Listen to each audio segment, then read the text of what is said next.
Hey everyone, here's what's coming up tonight on News Center Now. Going, gone. The time and temperature building auction is over. We'll have the latest and another down day on Wall Street, what it means for you. And Lee's very excited. Another royal wedding. I did not know that. I'm sure he's very excited. This is News Center Now.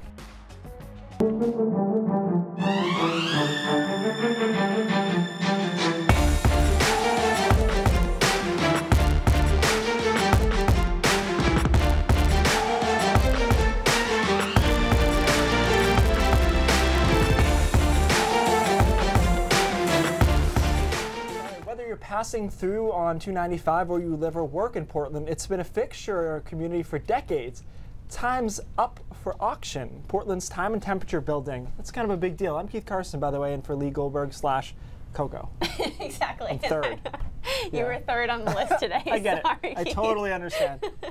And I'm Lindsay Mills. Okay, so I know when I first moved here, I actually told you about this a great deal, that the time and temperature building served as like a point of direction and reference for me while I helped navigate around my new city. So while we don't know yet who is taking over, we do know many of you want it to be restored to its former glory.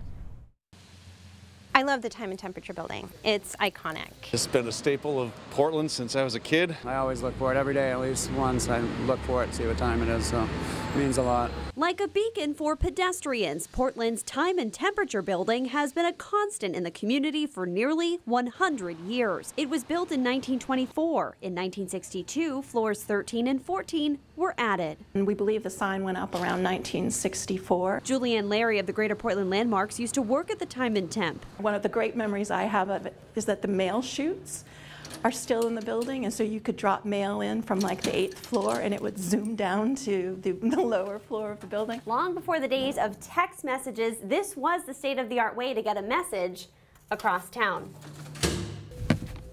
A spot that you can always tell people where to find it. I'm in the time and temperature building. Look for the clock on the skyline. Mary Zarati says she loves working here. A message echoed 6 floors up. It's wonderful, honestly. It's a great location. Jim Matson works for a company that packages everything from watches to wine. Some of the items you buy at stores online like Amazon are packaged right here. We can grab all of the components and figure out what type of box they want.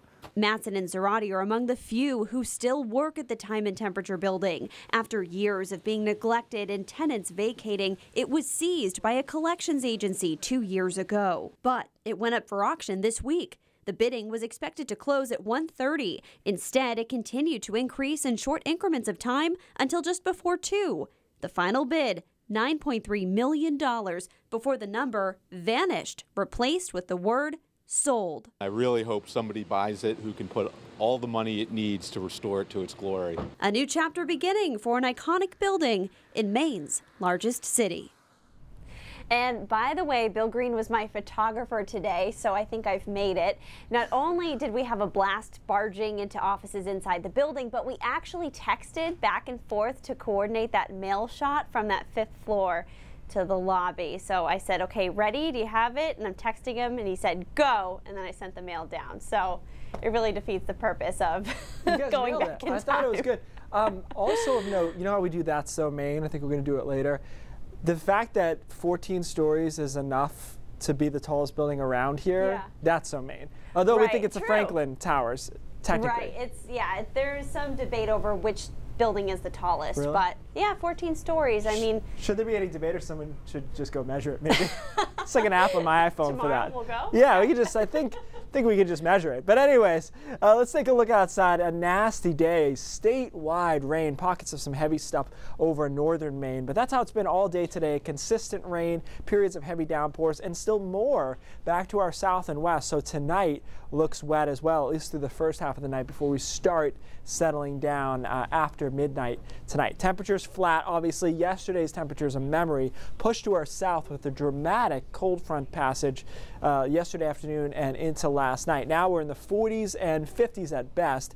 And again, with the rain continuing, we're going to stay pretty level in the temperature department overnight tonight. So here are the showers and some heavy downpours in there through around midnight. After midnight, we are cloudy, but we should be done with most of the precipitation. And by tomorrow, tomorrow, it's not a great looking day, but it's drier. A lot of clouds around. Michael will make its closest pass to us tomorrow midday through the afternoon. It'll be a little bit breezy, and then we clear out by late tomorrow afternoon into tomorrow night. Lindsay, we'll talk about the weekend. At this point, kind of looks like a 50-50 split. I'll tell you which day is the nicer of the two. All right, and that is called a tease, everybody. All right, rescue crews are sifting through piles of debris after Hurricane Michael ripped through the Florida Panhandle. The hurricane made landfall in Mexico Beach Wednesday as a Category 4 storm. Today, entire blocks of homes are completely destroyed. Michael is one of the strongest storms to ever hit the United States. It has already claimed the lives of 5 people. Right now, Tropical Storm Michael continues to weaken as it moves over the Carolinas. Researchers from Michigan and Michigan State and Northeastern University will be taking a closer look at the immune systems of children who drank contaminated water at a former Air Force base in New Hampshire.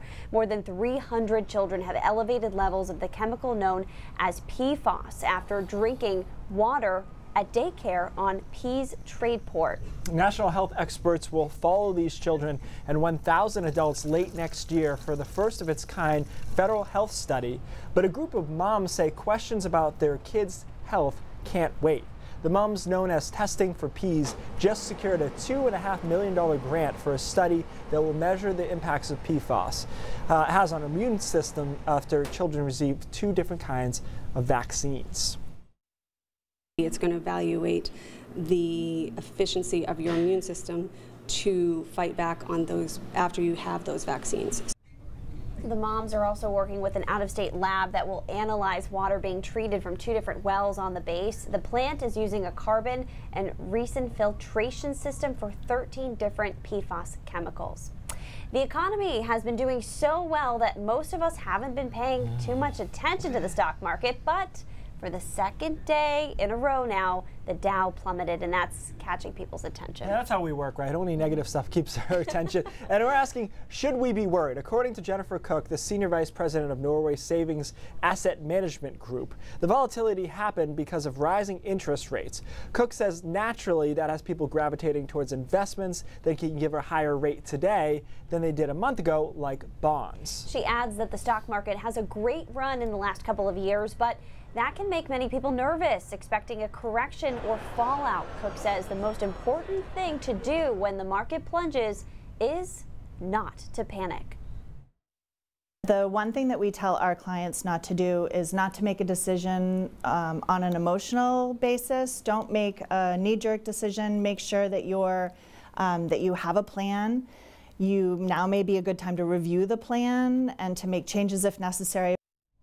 Yeah, Jennifer says the most important thing you can do is make sure your investment portfolio is diversified and you stick with your plan and try not to panic. And a lot of people who have a good amount of money actually rush into the market when it's crashing. So that's something to think about. You don't run away. I've been getting quite the earful from my father these last few days about what to invest in, what not to do, you know. You play the long game and it tends to work out. Yeah, so you just got to be in it for the long haul, like us. In the show. All right, Social Security recipients will see a little extra in their checks next year. Social Security benefits will rise 2.8% next year under a cost of living adjustment announced today. That's actually the biggest jump in 7 years. For the average retired worker, it'll mean about $39 more a month. The cost of living adjustment is based on a broad index of consumer prices calculated by the government. That seems barely fair if you think about it, because inflation is pretty high right now. All right, PayPal is teaming up with Walmart to allow its customers to deposit and withdraw money from their PayPal accounts in Walmart stores. It's the first time PayPal's allowed cash to be taken out of its accounts in a brick-and-mortar store. Interesting. Customers can already load their PayPal accounts with cash at stores. The service will cost $3 per use. Both firms expect to have the service available at every Walmart store in the U.S. by early November.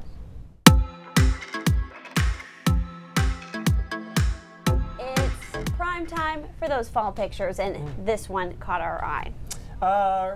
Look at all these pumpkins. I didn't get a pumpkin yet, which I'm behind either. schedule. This is Ellsworth, lovely town there. Fresh Eggs Daily gets the credit for this post. Some good pumpkins there. I like to pick the one that I think I can carve you have to pick what you want to carve first. Yes. You know, like, do you need a longer one? Do you need a fat one? Yeah, do you need a big surface? Right. If I do like Luca's face, it's got to be fat. It's got to be round. Luca can have his own little pumpkin this year. Yeah, I'm working on his Halloween costume. Great. Can't wait to see those pictures. Yeah. Okay, if you see something that represents Maine, snap a picture and share it with us on social media using the hashtag #That'sSoMaine. All right, coming up, we're previewing tomorrow's royal wedding. Yes, there is a royal wedding happening tomorrow, including what flavor the cake's going to be. I'm so excited. And we meet a toddler who has some very popular cooking videos.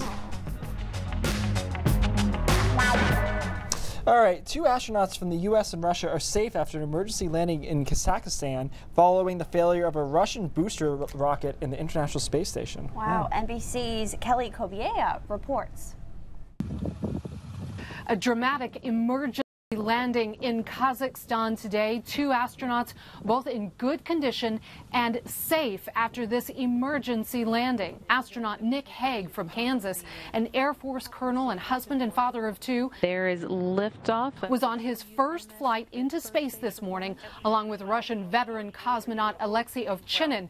The 2 blasting off at 4:40 in the morning Eastern time from the launch site in Kazakhstan in what should have been a routine launch and 6-hour flight to the International Space Station for a 6-month mission.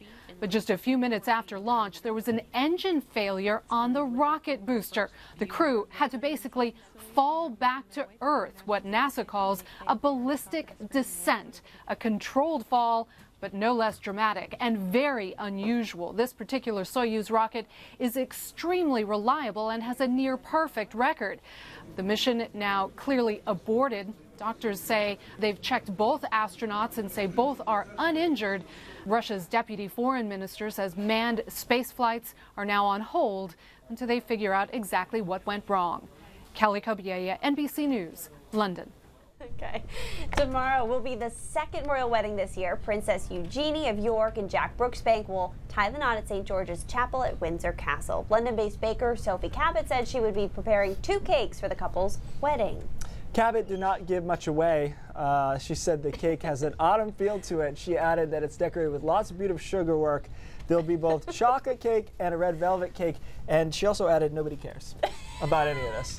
She did say that. She did. Yep. You're making me laugh. Cabot says it took a lot of preparation and time to make. The process really started 3 months ago when I was first asked by the couple to take on this wonderful project, and it really started then with the sugar work, because you can do it. What's wonderful about it is you can do it in advance. It doesn't deteriorate. It looks just as beautiful, and with so much of it involved, it had to start then. And we're going to have much more about the royal wedding tomorrow on News Center Now. Okay, before we go to this bump real quick, I just want to say that Lindsay didn't tell me that we're not talking to the Facebook audience during the stories anymore. So you let me talk to no one for like 15 minutes, and then you just said, by the way, we're not on there anymore. That's cool. why I boarded the giggle train. Nice. All right. All right, coming up next, we're going to meet a toddler taking the food world by storm. All right, and I do one of my many jobs. Last part is pretty glamorous. All right, there are plenty of foodies on Instagram, the interwebs in general. Not many of them, though, 2 years old. Exactly. You think Luca's going to be baking up a storm in the kitchen anytime soon? I think he's going to store a lot of food in his cheeks. That's what it looks like so far. Well, maybe he can take after this little guy from Indiana.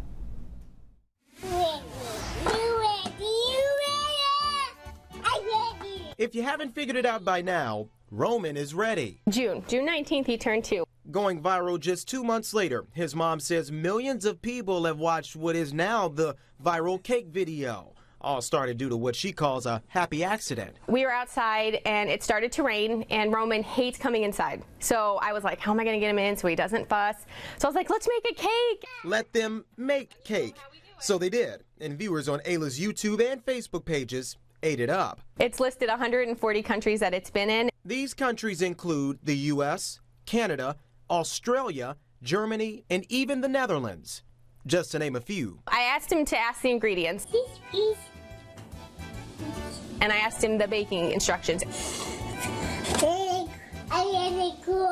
Everything else, all the little bits of him saying hello, it tastes yummy, smells yummy. It's so yummy. That's all him, 100%. Yes.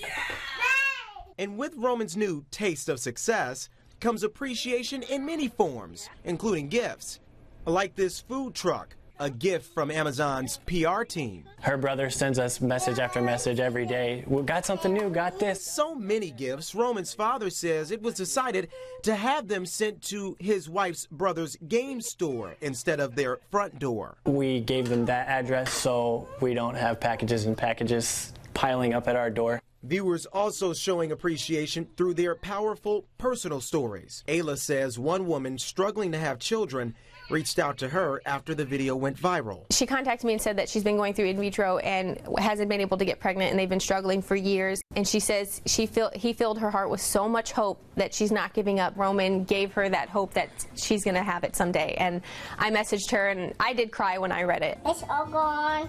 So after you're done with this, you usually have a mess to clean up? Yes.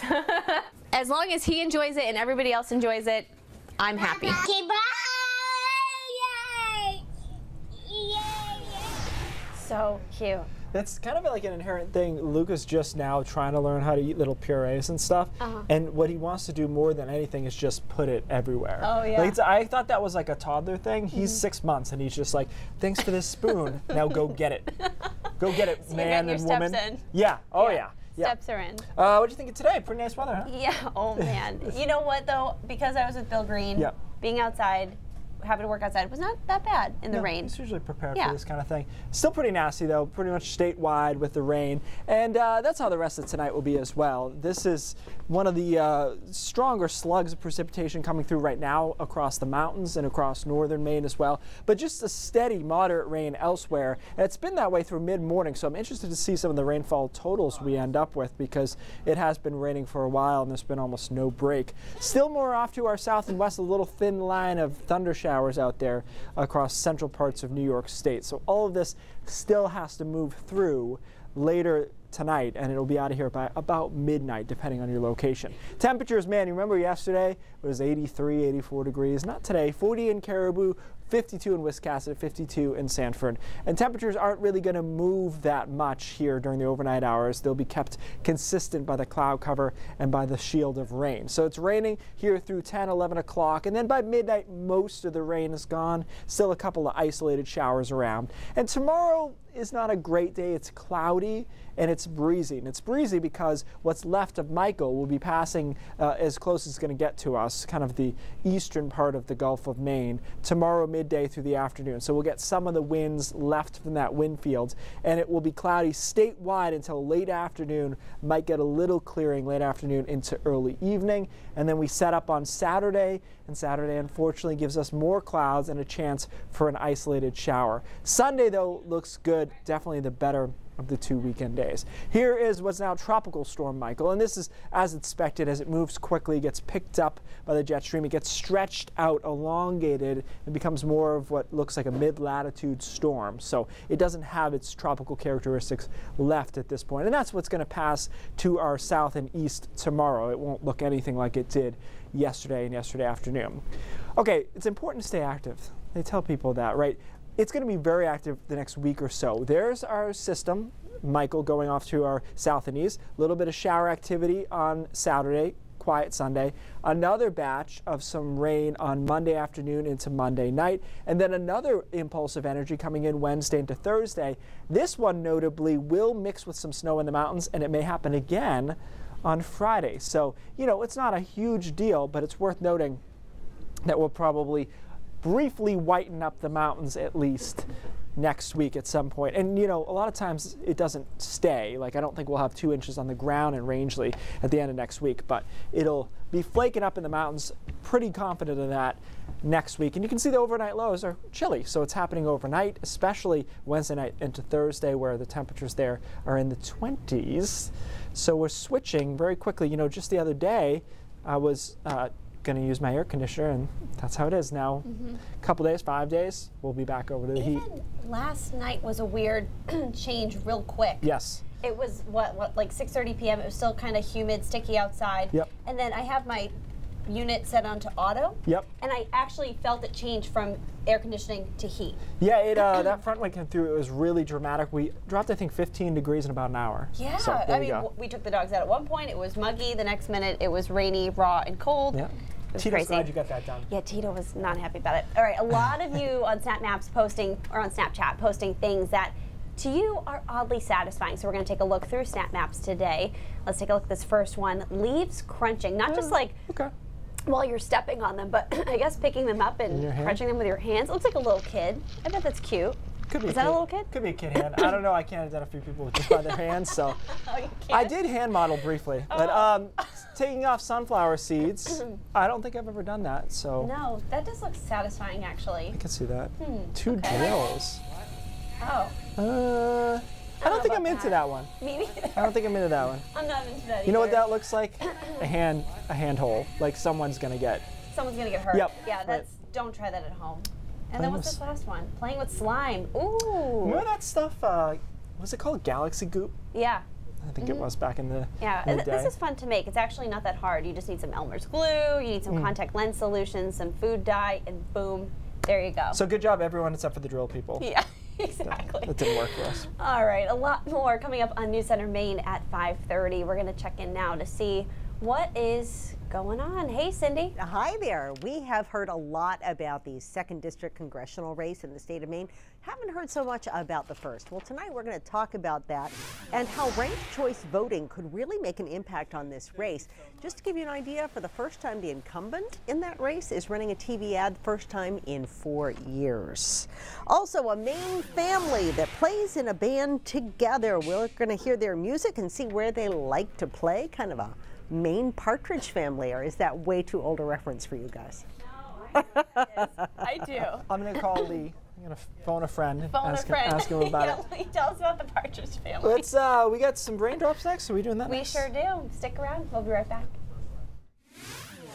All right, today's Raindrops is actually from Michael, and this was shot at a sister station to the south here, and this is right after Michael came through, and it's a purple sky. There's no easy explanation for this. The basic concept, though, is the sun was setting. You'll see pink skies sometimes, right? Yeah. And because of the cloud cover of a hurricane where it's relatively dense, it's low, but it's not high like a thunderstorm, you're refracting the light just differently enough to get purple instead of pink, and now we can watch our other videos here. But so that's pretty cool. A bunch of people posted similar videos and pictures, so we know the color is true. And this happened after Florence too, so it has to do with the density of the cloud cover of these tropical systems. Like when the sky turns green before a tornado hits. Yeah. Well, sometimes it's actually lifting greens into the cloud. Oh, okay. We'll talk more about this. News Center Maine at 5:30 starts right now.